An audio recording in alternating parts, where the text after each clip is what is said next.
2030 চনত নগাঁও জিলাৰ জনসংখ্যা প্ৰায় 30 লাখ অতিক্ৰম কৰিব। কিন্তু আপুনি জানি আচৰিত হ'ব যে 1901 চনত অসমৰ জনসংখ্যা আছিল প্ৰায় 32,50,000। 1951 চনত অসমৰ জনসংখ্যা হয় 80,29,000 আৰু ই বৃদ্ধি হৈ পেলাই 1991 চনত অসমৰ জনসংখ্যা হৈ গৈ প্ৰায় 2,24 লাখ আৰু বৰ্তমান অসমৰ জনসংখ্যা হৈছে 3,64 লাখৰো অধিক।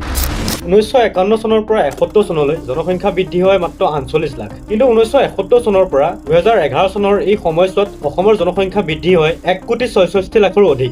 ইয়াৰ ভিতৰত আকৌ 1951 চনত অসমত মুছলমান পপুলেশ্যন আছিল মাত্ৰ 25%। কিন্তু জনসংখ্যা বৃদ্ধি হৈ পেলাই 2011 চনত অসমত মুছলমান পপুলেশ্যন হৈ গৈ 38%।